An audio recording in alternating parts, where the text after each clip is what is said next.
And right here, my guests are very much present. So John Kuuku Dsane is a forensic psychiatrist specialist, and Professor Daniel Bruce is a clinical psychologist. Gentlemen, good morning and welcome to the show. Good morning, Kafui. How are you? I'm doing well. I hope you're all well. Looking great. Looking good. I want to start by just asking what's on your mind this morning. What do you want to talk about? Well, let me say a good morning to everybody, and also to the presidential advisor on the 24-hour economy, Right. Mr. Kuuku Dsane, and I'm sure he's working very hard. I suspect that after the budget, we'll hear much more about the 24-hour economy. My little issue this morning is to do with our dollar, the way the dollar treats us, in the way that it likes, and what we have to do continuously to make sure we can not keep it in jail, but to have a certain hold on him, so to speak. We have gold. We used to use gold as our buffer. Gold, oil, cocoa. The oil sector is not doing as marvelously as we have thought. The cocoa sector is coming down because of galamsey, and so there are real issues. We therefore need other areas to see if we can improve the way the dollar behaves. And my suggestion, I think it's even in the manifesto of the NDC, that we need to export human resources to other parts of the world, where countries that are aligned to Ghana. India does it. They send a lot of IT specialists to other parts of Europe. The Philippines sends a lot of persons working in the houses for people. So we need to nurture who we're going to send. I think nurses are a very good resource. The nurses in Europe are some of the best nurses in the world, because naturally we love ourselves in Ghana. We have a very extended family. We look after ourselves. If mother is not well, we not necessarily take him to a home, but we look after mother. So we have a natural tendency to look after people. Then after training, you become an expert in this matter. So they love Ghanaian nurses. So I think we need to export more of them, so that there will be more remittances in the system. We get more pounds and dollars and euros. And then there's a geopolitics that is going on around in the world, and we need to capture the benefits of it. Essentially for the past few years, European companies have been going to places like Malaysia, Indonesia, Taiwan, Vietnam, to the manufacturing sector, to sew shirts, trousers, football. A lot of the footballs that we see today are manufactured in India. And they charge a cheaper rate, so about say $10 an hour, where in Europe they'll be charging about $10 an hour. So they like going towards that area. Now the war in the Middle East now makes the Suez Canal a very dangerous place.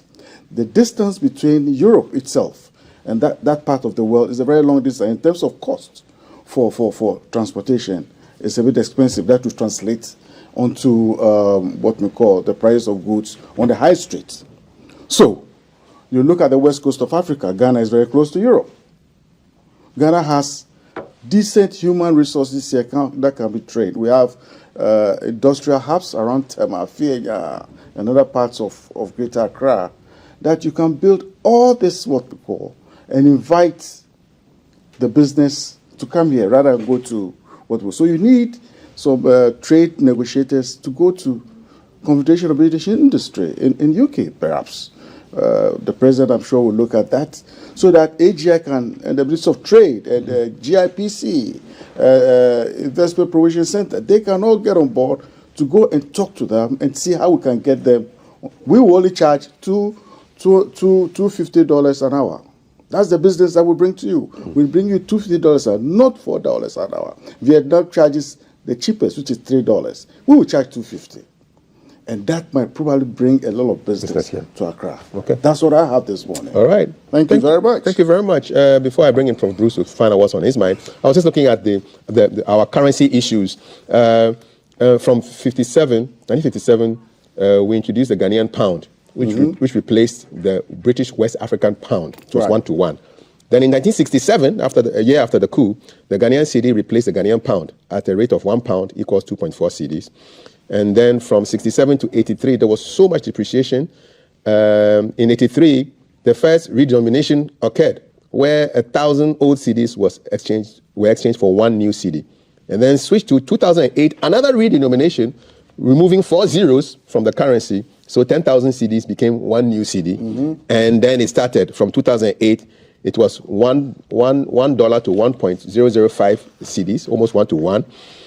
By the time it got to 2025, it was 15.488 as of February. So our currency has really depreciated and been devalued so much. I mean, if you remember, there were 2 redenominations, one in 83, one in 2008. Right. 3 zeros were removed in 83, 4 zeros were removed in 2008. So actually $1 is almost going to be like a million cedis if you take away all the zeros, right? That's really what it is. You know, it's a shame. We've not been able to control our own money, and that gives a lot of thought for the people in the world of economics and finance. Prof. Bruce, what's on your mind this morning? Yeah, thank you.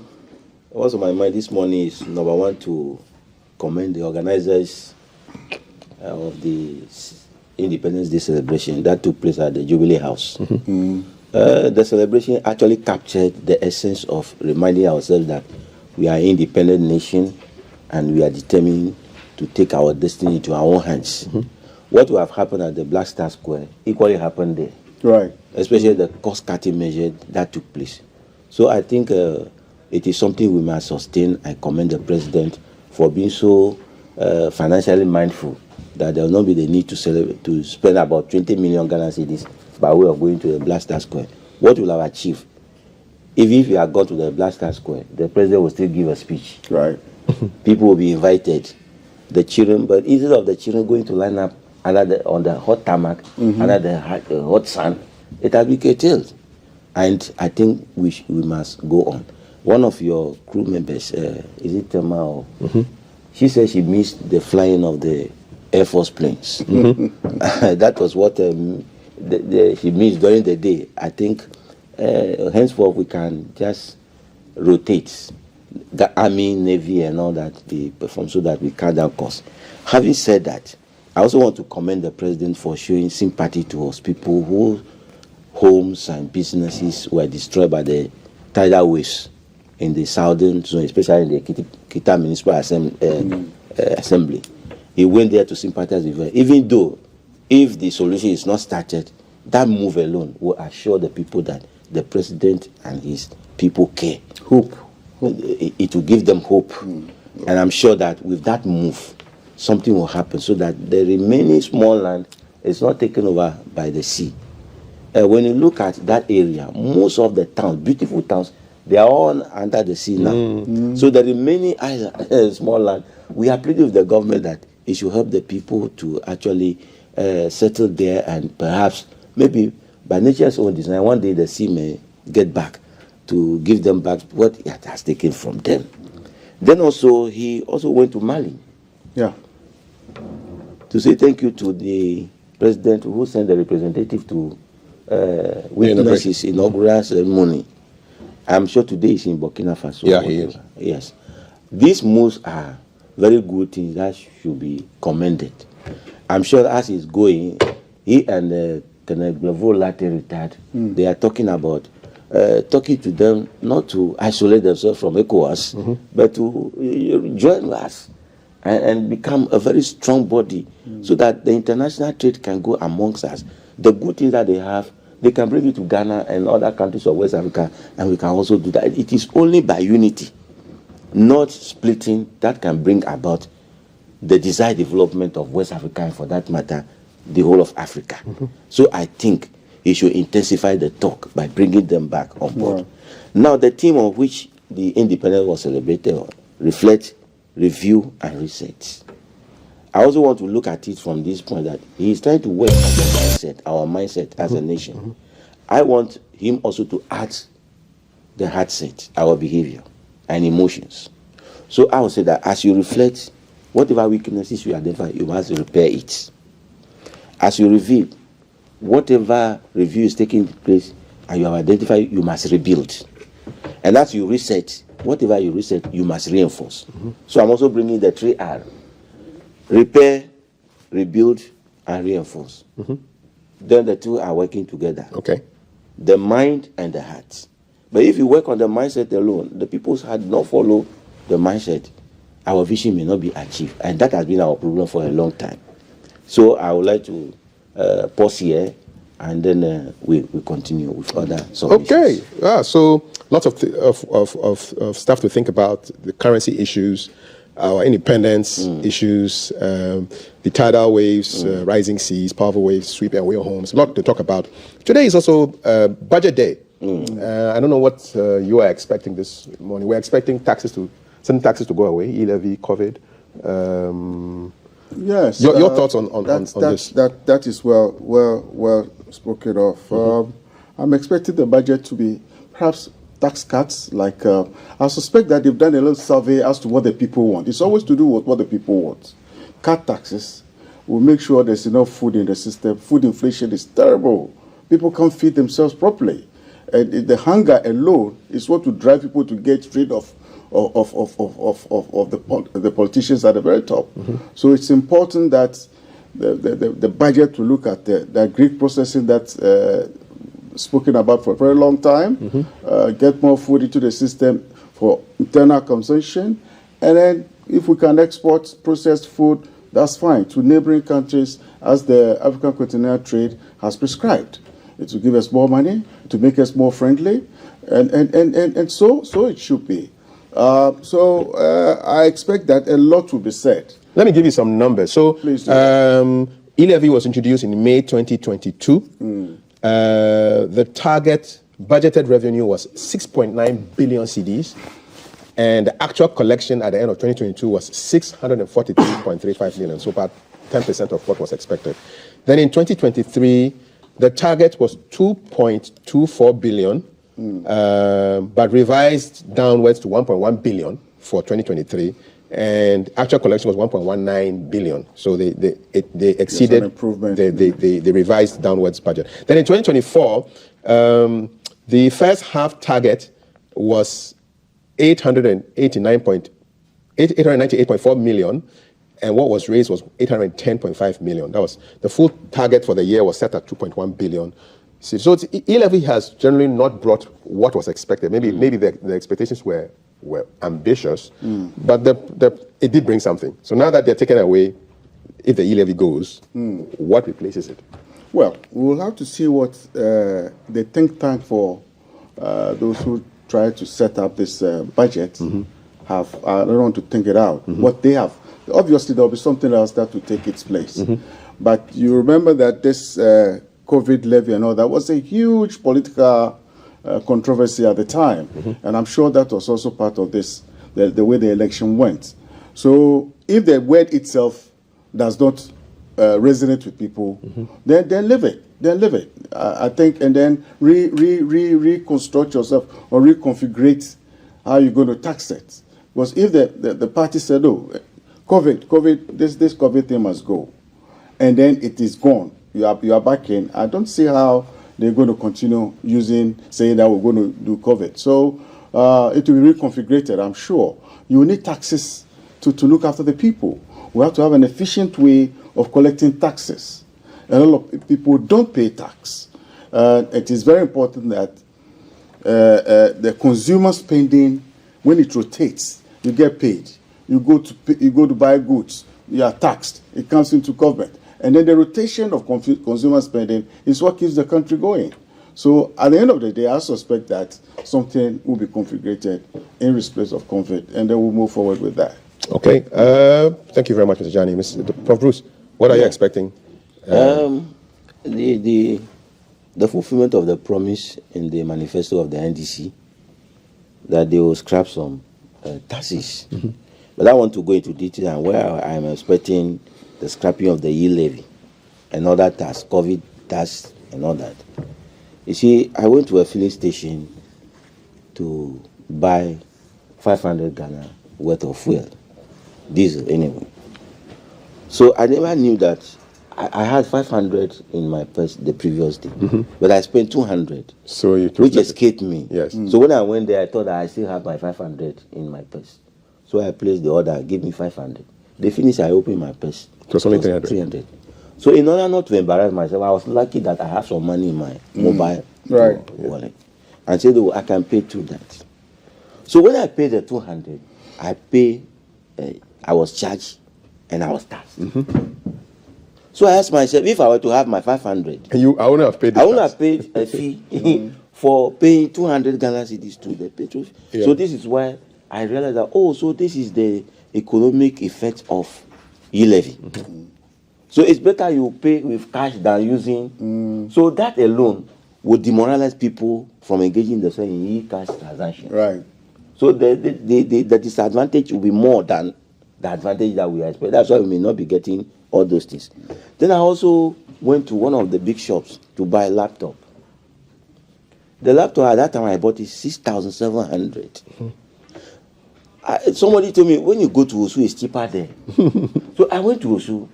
All the laptop shops I entered, I regretted that I went to Osu. Why?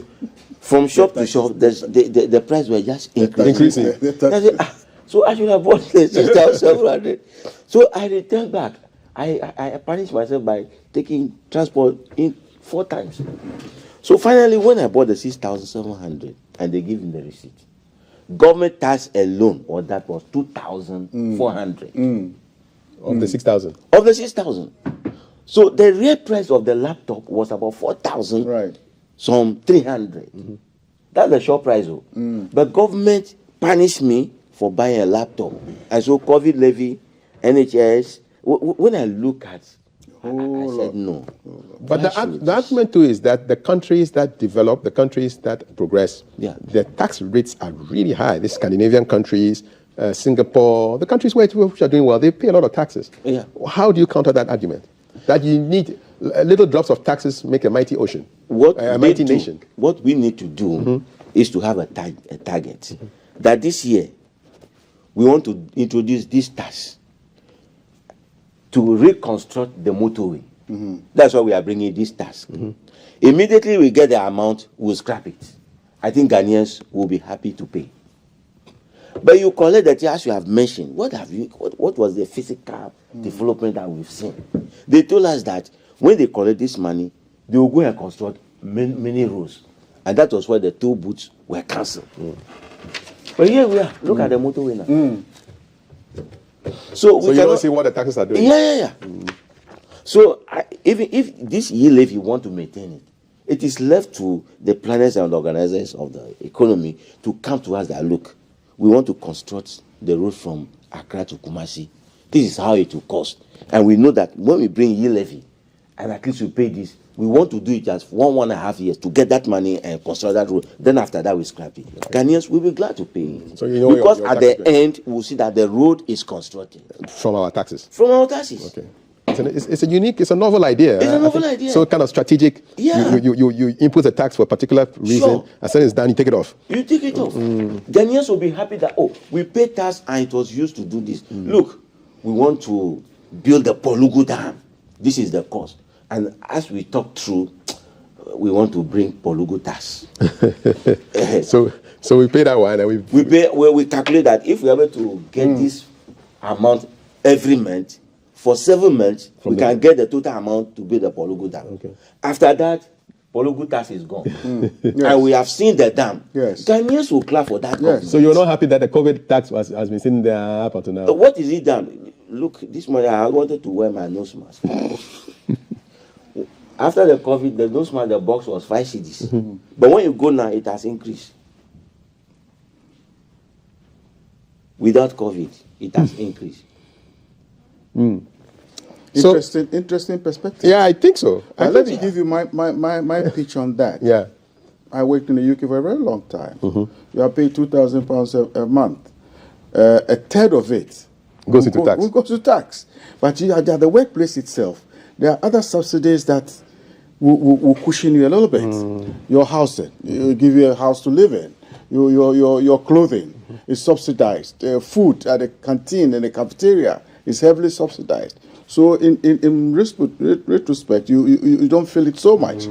And then the government can manage my money that is taken whichever way it wants to manage it in other developments. So we need some cushions to. Yes, you need cushions, small cushions. At this workplace, for example, you can have vouchers for food or clothing. Or during COVID time, there were free meals every day for those who came to work. Well, here? Here, yes. Oh, is that yes, right? Yeah, oh, the food is issues it finished? It should be a continuous process. Well, COVID because is no your longer taxes around. have still been taken, are they not? Well, yes. Yes, so that must be a continuous. This goes on forever, you know. It's an ongoing thing. So I think that's why I said to you last time that when you want to tax somebody, it's like plucking the feather of a chicken.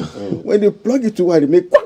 It means that they spill it too hard. Don't do so don't plug too much. Do it blow. When it doesn't say it, they know that everything is going down nicely. Yes. All righty. What do you think about taxes issues? Even some of our times, they look more of a punishment than or hitting you right in the belly.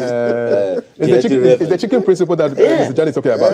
It shouldn't be painful. I thought they shouldn't feel it. Engine capacity level. What capacity? Engine capacity. Engine capacity level? Yes. Wow. If your engine is 2.0, you pay 2,000 for roadworthiness. You have heard it. This is the new one. That will annoy people. People have to go on demonstration. They wanted you to buy smaller cars. Yeah. So when I went, I work hard. They will let me raise my status more. Yes. So I went and bought a Land Cruiser. So when I went, so your engine capacity is beyond 2.0. So you pay 2,500. Do you know what I did? No. After paying the 2,500, I wrote for sale on my car. Because I said I can't pay the extra 2,500 again. Did you get a buyer? Oh, within 1 week. Somebody bought the car? Oh, sharp. It's because of anger. Yes, he will be annoyed. I look at it as more of a punishment than generating revenue. Indeed. But that money, if it should be refunded, I would like it to. All righty. Look at the street lights. Yeah, so that one is annoying. We pay what? A city or something like that. It's annoying. And nobody asks any question about the street lights. It's annoying. From Dankwa Circle to Obechebi, it is darkness from Dankwa until you get to police headquarters. Then it's very bright. Oh, yes. Up until the overhead, the bridge after the police headquarters. Then it goes dark again. Yes. Through GDC. It's dark all the way to La Poma. La Paloma. Then it comes back on again. Right. Then Kwame Nkrumah Circle is off. Yes. Then it comes back on at Obechebi. It's almost like disco lights, man. Yes. And it's not interesting at all because you see, in areas of tourism, it is the lights that bring people from every part of the world to this area. It can also help from the north. Yes. The 24-hour economy needs lights. So you have to have constant lights on for people to have concerts, to have night markets in the tourism sector. When an American comes here and has $2,000-3,000 to spend, he wants to go to the beach, go and sleep in the afternoon, come out in the evening, and go to a club or a joint or a restaurant or something. So if at 9 o'clock everybody's asleep in Ghana, I find it very strange. People, by 9 o'clock everybody's going to bed. Like chickens. Hey, what is this? It doesn't happen in London. London doesn't sleep. It's a 24-hour joint. New York is the same. The chickens have their feathers slack, so they are sleeping. It's too much pay for them. You're watching #GTV Breakfast. Wow. Mr. John Kuuku Dsane, Professor Bruce right here with me. What is this? Let's go to Burkina because the president, President John Mahama, has reiterated Ghana's commitment to deepening ties with Burkina Faso during the final leg of his 3-nation tour, which took him to Mali and Niger. So this is a news item that we read this morning. In his discussions with Burkinabe leader Captain Ibrahim Traore, the two leaders addressed key bilateral and regional issues, including security cooperation, economic relations, and Ghana's electricity supply to Burkina Faso. Take a listen.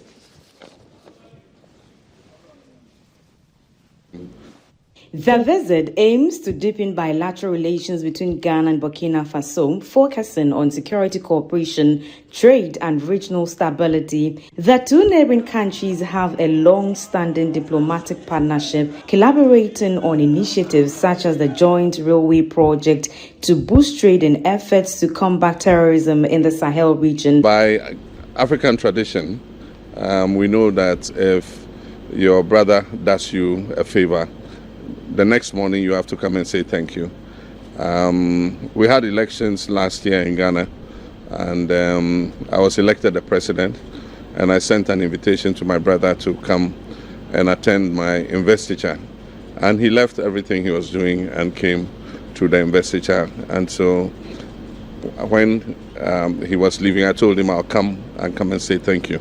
So I came here to thank him very much for coming to our inauguration. Security was also a major topic, with President Mahama stressing the urgency of a collective fight against terrorism. In Africa, we say when your neighbor's house is on fire, you have to help him to quench it, otherwise it will spread to your own house. This issue of terrorism started with Mali, and it spread gradually into Niger and now into Burkina Faso. And like I said, terrorism is like a cancer. If you don't fight it together, it will spread throughout the body. So how we can collaborate in terms of the fight against terrorism is another issue we discuss.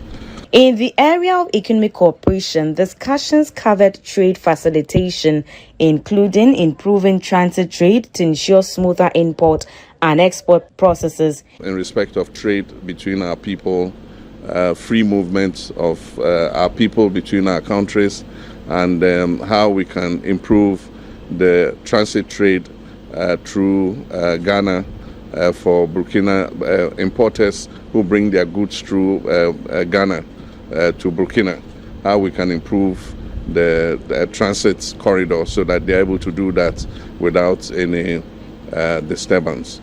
We also discuss issues about the trade between us in agricultural products. We export some products to Burkina Faso, and Burkina also exports some products to Ghana. So we talked about how we can facilitate that trade. On energy collaboration, President Mahama highlighted ongoing efforts to enhance power transit from Ghana to Burkina Faso to support the country's electricity needs. Recently, Burkina has bought a storage terminal in Tema, and so we're looking to see how they can use the pipeline. We have a pipeline to Bolgatanga, and we want to extend it to Ouagadougou so that we can push the fuel and diesel products through. He reiterated Ghana's readiness to work with Burkina Faso across multiple sectors, underscoring the importance of continued dialogue and partnership between the two nations.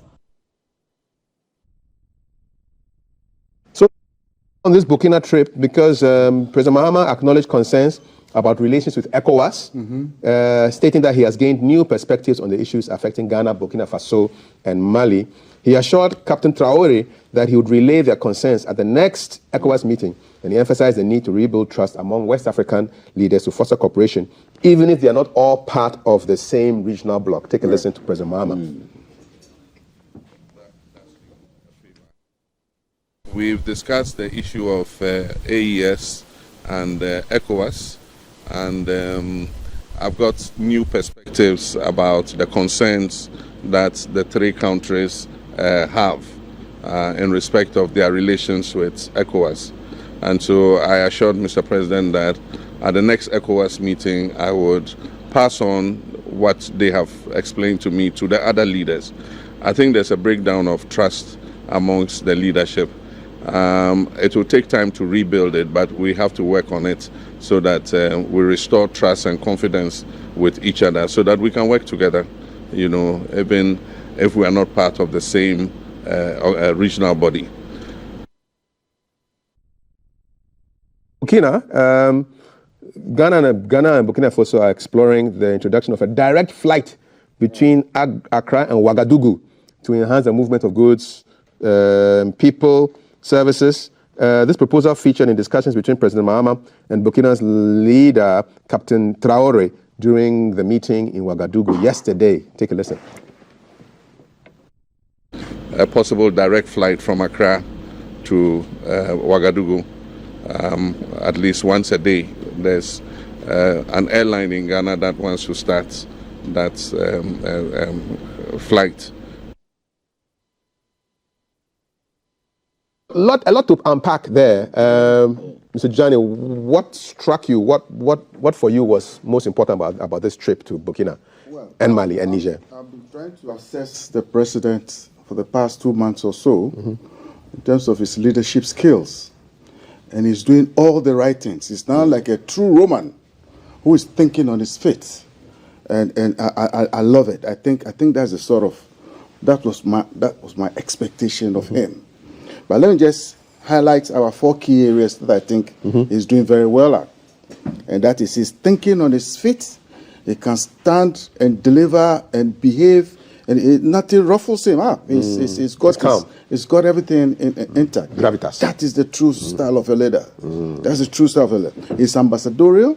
His speech and content does not offend. He's able to accommodate even when you talk rough. He's able to hold it and be diplomatic about it. That is another key what we call. Is this his nature, or did the 8 years in opposition give him a lot of time to reflect? Partly it's part of it, but he has also worked because he's mastered it. You see, when you look at his body language, he has mastered. He looks relaxed. The art, yes, it's the art of leadership, which is something that we all have to learn. Throwing your hands here, arguing people with people in the middle of nowhere, and trying to punch somebody, that is not the way forward. If you want to show your skill, you have to work it out properly. Now, he's also having a trusting and meaningful relationship with his neighbors.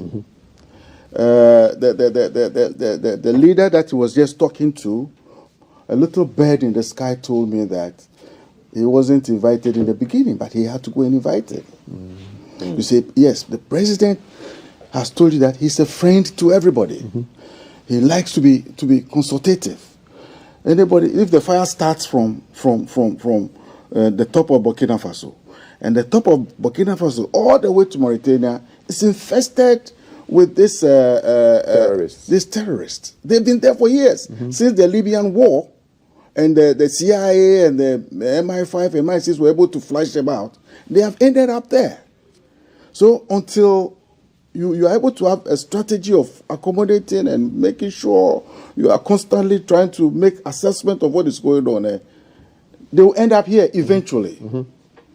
So our national security agencies will have to collaborate with the MI5, MI6, and the CIA. Military intelligence. They know them. They've literally tagged them. So they know they are here.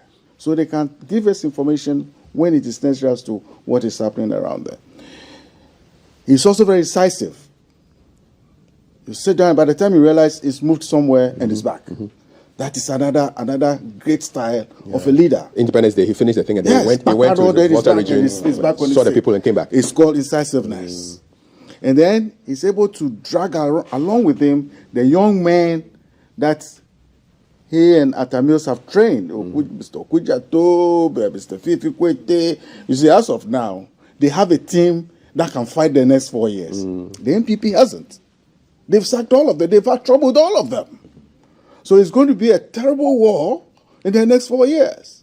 And all these guys are now very well-trained politicians for the NDC. So they have to work out what happened. Why did we fight with this, Afoko them and all these guys? Bad style. So you see, wherever there's a fight or quarreling, nothing works. So I think this is what I have to say about what has happened there.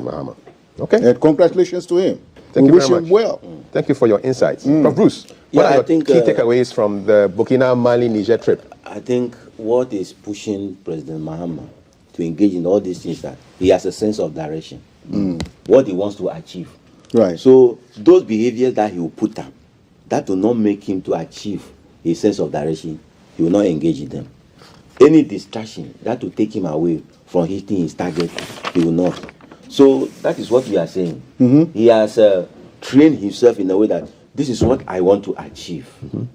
Therefore, if I know that moving this way will not help me to achieve it, he will not. He will not need anyone to advise him. You understand the point now? So I think that is what is helping him to chalk all these successes. However, he's going to Burkina Faso or other Mali and all that, especially Burkina Faso, is very strategic. We have had long relationship with Burkina Faso. Remember Captain Thomas Sankara and JJ. This Akwaje interchange was named after him. It was recently that the name was removed. Ghana, Guinea, Mali. That relationship, Burkina Faso and Ghana from Rawlings' time is still there. And so we have that. If we can develop it, when we are studying geography, they told us that the total annual rainfall for Burkina Faso is around 250 to 350 millimeters. You still remember it? Yes. When we are doing geography of West Africa, rainfall Retentive patterns. memory. But I wonder where that place, which is a Sahel region, is a source of river water. Exactly. And they have so much water that at times they have to spill the water. Bad So as President Mahama is talking about air transport, we must also talk about water transport. Right. Because our waters, the river water is not going to dry anytime soon. We have plenty in Burkina Faso that I will push down. So when you, instead of they are long articulated track, starting from Tema to Burkina Faso. I mean, they can develop water transport, that they have big ships that will take their cargo to Pakadam, where we have the rain. We develop that as a port. So there's no need for their long vehicles to come down. Right. You see, so when it is loaded, then the ship will take it directly. So that vision too is there. We must pursue it. You see, in addition to the railway, I'm glad about that. If you're able to have, the Ketekemo, Yes. if you have to have it from Accra through Kumasi to all those places. When you were growing up, were you using the trains to travel around the country? I used the You used the train? to Nkoko. From Accra to Nkoko? Yes. Okay. Very slow, but it got there. It got there. It got there. we were young, so we don't know what is No, slow you were and what enjoying is- it. You were enjoying it. Yeah, you see, Chaka. so if we're able to develop this railway, it has been in the blueprint for even Yes. Dr. Kwame Nkrumah. Yeah. So if you can actualize it during his time, it will be a legacy that nobody can attempt to erase. So he should hammer on all these things. And then I am praying that the way he's gaining popularity among these leaders, my prayer is that he should be made the next president of ECOWAS. So many things will be achieved from him becoming the president. Yeah, he's been before. He can be again. Yeah, he's been before. He has gotten the experience now. So I'm sure he has something to do for West Africa and for that matter, Ghana. So let's pray for him. And the fact that he has actually appointed an envoy to be in charge of the Guinea, Burkina, Mali, the alliance of Sahel states in the kind of Bavlolate. I think that shows the kind of way he wants to think. In fact, And you know, they are military people, so he appointed a military personnel. Exactly. They understand their language. Yeah. Okay. You see, that is, it's not anybody who you can appoint. They are military oriented. So when he goes, he's a colonel. He knows how to speak the military language. So if any other civilian go, you don't understand their military language. You know, if they are to respect guard of honor, Colonel Bavlolate knows it already. You understand?